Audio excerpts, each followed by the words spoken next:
এই যে এত বড় একটা বন্যা গেলে এই বন্যাগুলো হইলে কে যখন সমাজে অতিরিক্ত পরিমাণে জুলুম অত্যাচার বাড়িয়ে যায় তখন আল্লাহর বিচার হিসেবে এই বন্যাগুলো কিন্তু আমাকে উপরে পতিত হয়। এখন ঘূর্ণিঝড় রেমাল চলতে আছে, মানে আল্লাহর বিচার চলতে আছে। আল্লাহর বিচার চলাকালীন অবস্থায় আমাকে কিছু অসাধু ব্যবসায়ীরা মানে কী পরিমাণে জুলুমের আশ্রয় নেয়, 3-4টা উদাহরণ দিলে ব্যাপারটা আপনাকে দ্বারা ক্লিয়ার হয়ে যাবে। ঘূর্ণিঝড় রেমাল আমাকে উপর দিয়ে পতিত হয়ে চলে গেছে। বিদ্যুৎ নাই, নেটওয়ার্ক নাই।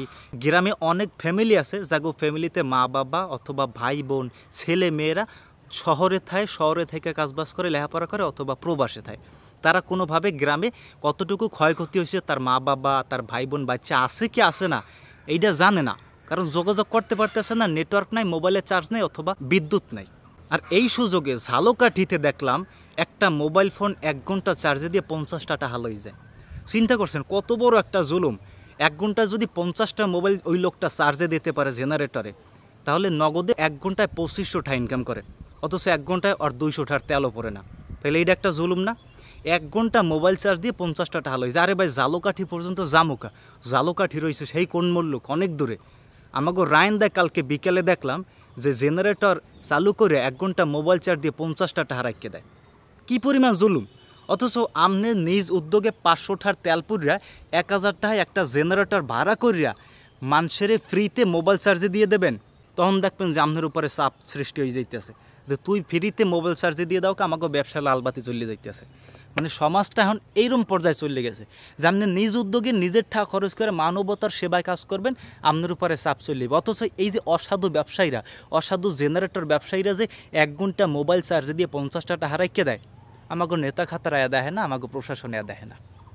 আর একটা উদাহরণ দিই, 5 টাকার ভাড়া 50 টাকা।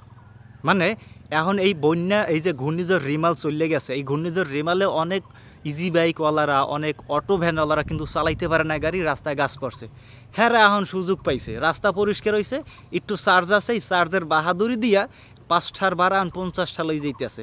5 টাকার ভাড়া 20টা, 20 টাকার ভাড়া 50টা, 20 টাকার ভাড়া 100টা লই যাইতেছে। কী পরিমাণ জুলুমের শিকার হইতেছে মানুষ, চিন্তা করা যায়? মানুষ 2 বেলা খাইতে পারতেছে না। আমি বগি শরণখোলা অঞ্চলে যাই খোঁজ নিলাম, কয় দুগ্গা চাউল খাইয়ে পানি খাইয়ে দিন পার করতে আসি। যে জায়গায় মানুষের চুলায় আগুন জ্বলে না, সেই জায়গায় মানুষের উপরে কী পরিমাণ জুলুম করতে আছে। আর একটা উদাহরণ দিই, পরিবারের একমাত্র বাদাইম্মা পোলা, বাফে মাতার ঘাম পায়ে ফেলাই ইনকাম করে। পোলায় আবদার করছে আমার 2 লাখ টাকা দামের একটা মোটরসাইকেল কিনে দিতে হবে, নাইলে আমি বিষ খামো, নাইলে আমি বাড়িতে চলে যাবো, গাঁজা খামো, মদ খামো, বেরি খামো, সিগারেট খামো, ইত্যাদি ইত্যাদি করে এলাম। বাফে তো পড়ছে টেনশনে, আমার একমাত্র পোলা অনেক কষ্ট করে পোলারে 2 লাখ টাকা দামের একটা মোটরসাইকেল কিনে দিয়েছে। পোলায় লস যায়, ওই বাপেরে কোনো সময় ওই হুন্ডার পিছনে লয় নাই। কে বাফে লঙ্গি পরে, বাফে সেরা গঞ্জি গায়ে দেয়, আমি বাফের লই রাস্তাঘাটে চলবো কেমনে মোটরসাইকেল চালাইয়া? আমার লজ্জা করবে না?